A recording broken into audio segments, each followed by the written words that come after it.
మీకు ఈ రెసిపీ నచ్చినట్లయితే లైక్ చేయండి, సబ్స్క్రైబ్ చేయండి.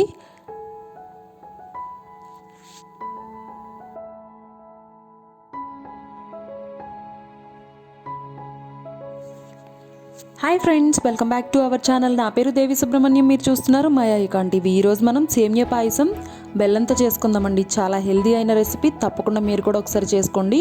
1 కప్పు బెల్లం అండ్ 1 కప్పు వాటర్ యాడ్ చేసుకుని మనం స్టవ్ పైన బెల్లం కరిగేంత వరకు మరిగించుకోవాలి. సేమియా పాయసం యూజువల్గా మనం ఎప్పుడు షుగర్తో చేసుకుంటాం కదండి. ఒకసారి బెల్లంతో ట్రై చేయండి, చాలా బాగుంటుంది అండ్ హెల్దీ కూడా. పిల్లలకి కూడా చాలా హెల్దీ అండి. బెల్లంలో చాలా రకాల ఔషధ గుణాలు ఉన్నాయి. మన శరీరానికి కావాల్సిన కొన్ని రకాల మినరల్స్ అనేవి బెల్లంతో మనకి అందుతాయి. ఐరన్ కంటెంట్ అనేది ఎక్కువగా ఉంటుంది. రక్తహీనత ఉన్నవాళ్ళు బెల్లం ఎక్కువ తీసుకున్నట్లయితే దాని నుంచి ఎంతో కొంత ఉపశమనం అనేది కలుగుతుంది. కరిగిన తర్వాత పక్కన పెట్టుకుందాము. ఇప్పుడు ఒక ప్యాన్ పెట్టుకుని 1 టేబుల్ స్పూన్ గీ యాడ్ చేసుకోవాలి. గీ యాడ్ చేసుకుని డ్రై ఫ్రూట్స్ చిన్న చిన్న ముక్కలుగా కట్ చేసుకుని కొన్ని యాడ్ చేసుకున్నాను. ఇవి ఒక 2 నిమిషాలు ఫ్రై చేసుకుందాము. 2 నిమిషాలు ఫ్రై చేసుకున్న తర్వాత కిస్మిస్ యాడ్ చేసుకోవాలి.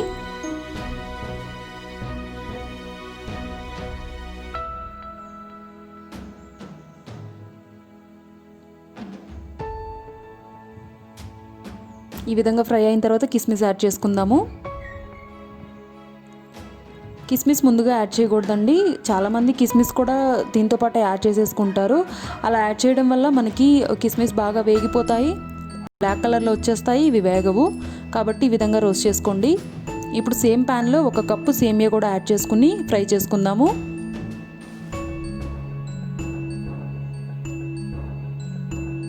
సేమియా కూడా గోల్డెన్ బ్రౌన్ కలర్లో మనం గీలో కామన్గా ఫ్రై చేసుకుంటాం కదండి, అదేవిధంగా ఫ్రై చేసుకుందాం.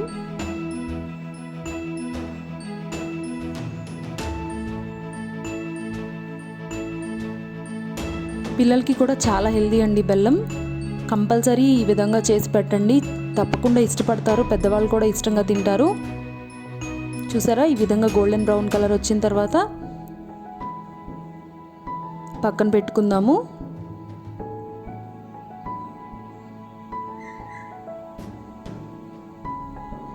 ఈ గిన్నె పక్కన పెట్టుకుని మరో గిన్నె పెట్టుకుని స్టవ్ పైన 3 కప్పులు పాలు యాడ్ చేసుకుందామండి. 3 కప్స్ 3 కప్పులు పాలు యాడ్ చేసుకున్న తర్వాత ఈ పాలని మరగనిద్దాము. మీరు కావాలి అంటే 2 కప్పుల పాలు 1 కప్పు వాటర్ యాడ్ చేసుకోవచ్చు. ఆల్రెడీ 1 కప్పు మనం బెల్లం కరిగించుకోవడానికి వాడాం కాబట్టి 3 కప్పులు మిల్క్ యాడ్ చేసుకుంటే సరిపోతుంది. చూసారా, ఈ విధంగా పాలు బాగా మరిగిన తర్వాత ముందుగా రెడీ చేసి పెట్టుకున్న సేమియాని ఇందులో వేసుకుని ఉడికించుకుందాము.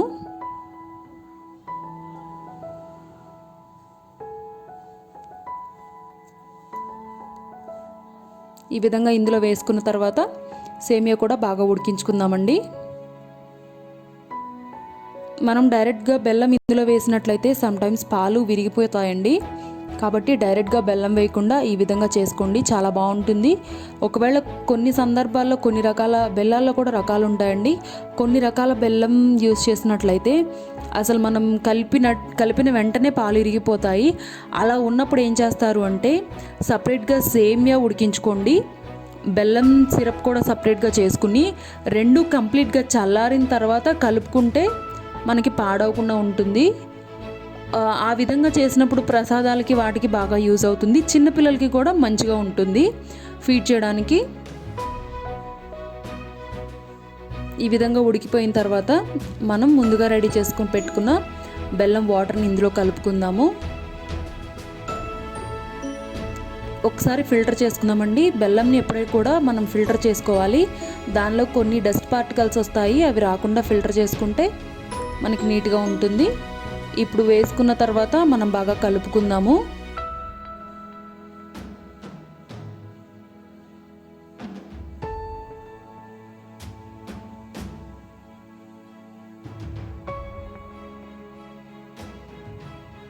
ఈ విధంగా కలుపుకున్న తర్వాత మనకి అయిపోయిందండి, సేమియా పాయసం రెడీ అయిపోయింది.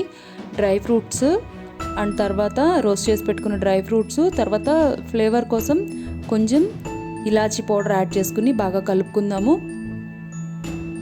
అంతేనండి, ఎంతో టేస్టీ అండ్ హెల్దీ అయిన సేమియా పాయసం రెడీ అయిపోయింది.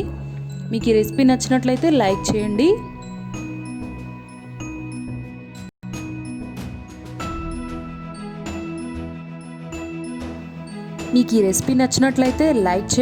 కామెంట్ చేయండి. మన ఛానల్ని సబ్స్క్రైబ్ చేయడం మర్చిపోకండి. పక్కనే ఉన్న బెల్ని కూడా యాక్టివేట్ చేసుకోండి. Thank you for watching my icon TV.